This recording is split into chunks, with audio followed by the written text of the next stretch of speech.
J'ai été sous le joug d'un vœu. Aujourd'hui, j'aimerais te parler de quelque chose qui érige des forteresses dans notre vie et qui sont à l'origine de beaucoup de blocages. Et c'est les vœux intérieurs.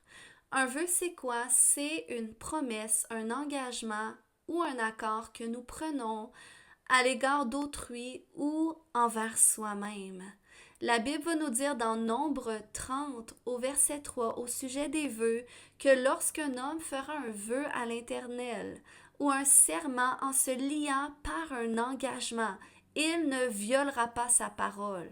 Il agira conformément à tout ce qui sortira de sa bouche. Donc, lorsque nous faisons un vœu, eh bien, ça nous lie à un engagement.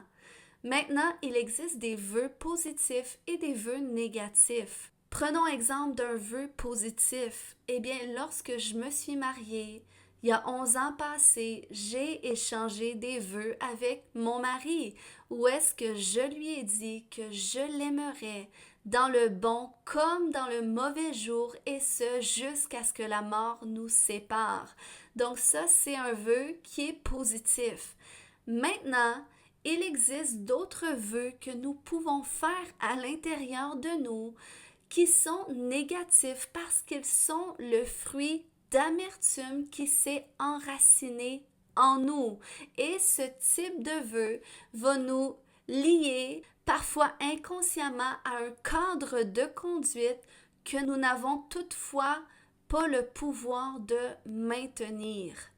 Un autre exemple personnel, lorsque j'étais petite fille, eh bien, il est arrivé à certains moments que suite à des comportements de ma mère, je me suis dit à l'intérieur de moi que lorsque je serai mère, je n'agirai pas ainsi à l'égard de mes enfants.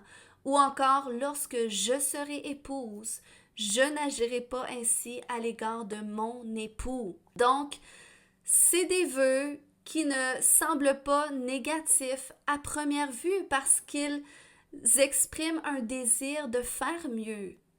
Toutefois, ils sont le fruit d'un jugement que j'ai porté associé à de l'amertume que j'ai ressentie.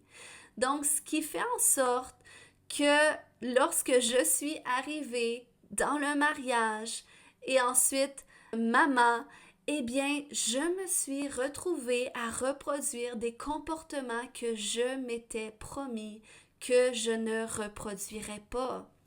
Donc, à un moment, je criais vers Dieu et je ne comprenais pas pourquoi est-ce que je fais exactement ce que je m'étais promis de ne pas faire.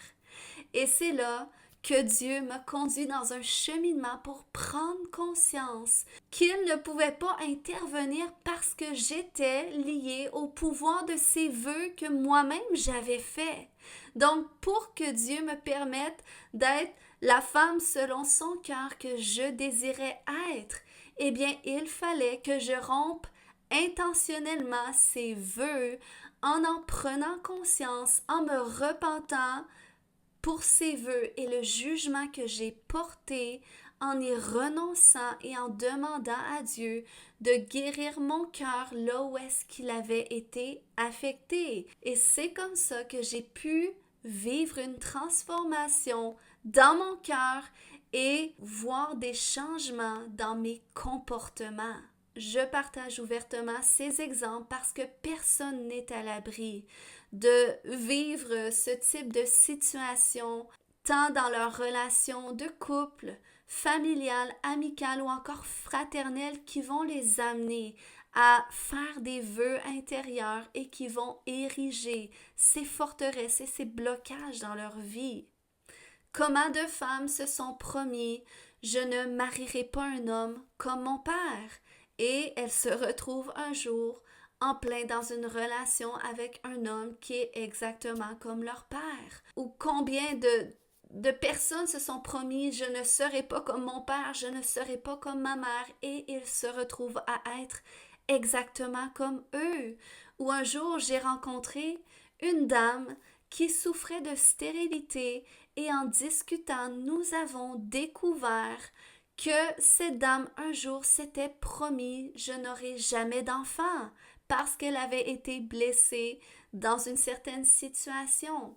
Ensuite de ça, il y a aussi des épouses, par exemple, qui ont le cœur fermé envers leur mari parce que un jour, à force de se faire rejeter par celui-ci, elles ont pris cet engagement que je n'ouvrirai plus mon cœur à mon mari. Ou il y a des gens aussi que parce qu'ils ont été trahis, ils vont se promettre je ne ferai plus confiance à personne. Vous voyez, ces vœux viennent pour donner une impression de mieux-être, mais en fait, ils ne viennent que renforcer le mal-être.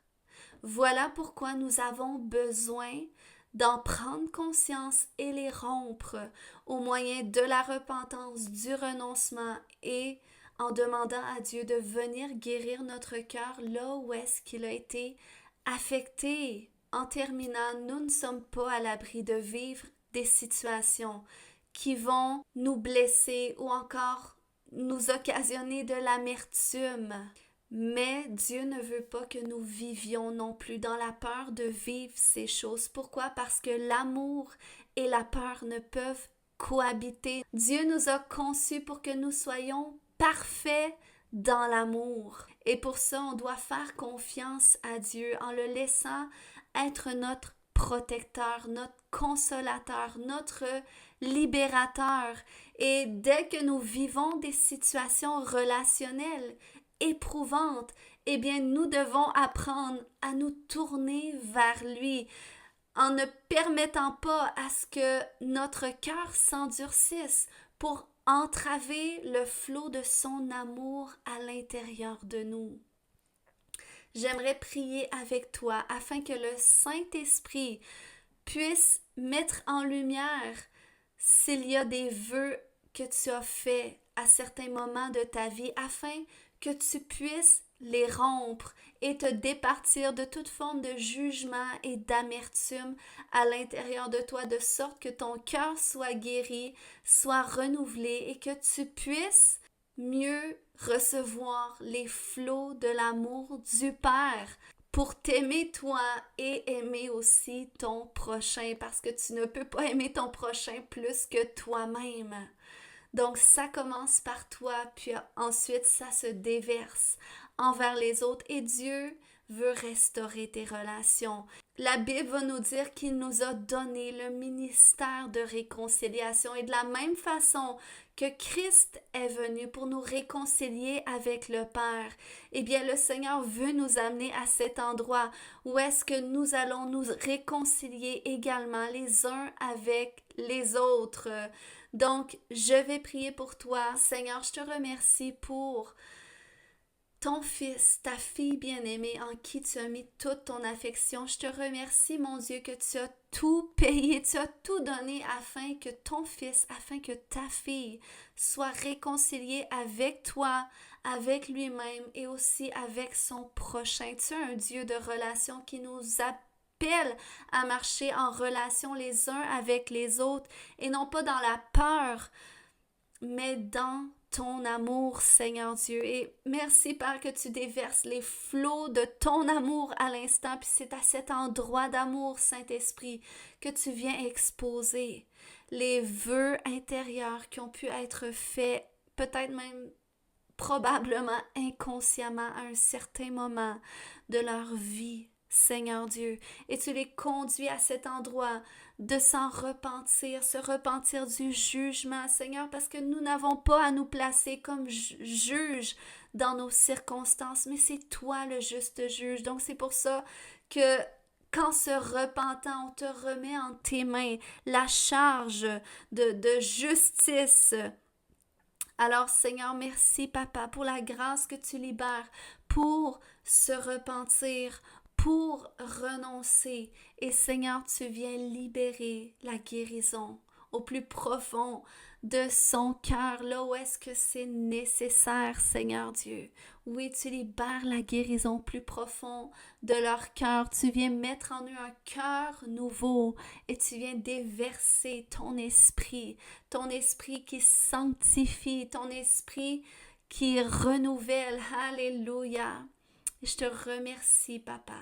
Je te remercie, Seigneur Dieu, pour la restauration que tu vas susciter non seulement dans les cœurs, mais dans les relations aussi, pour ta gloire au nom de Jésus.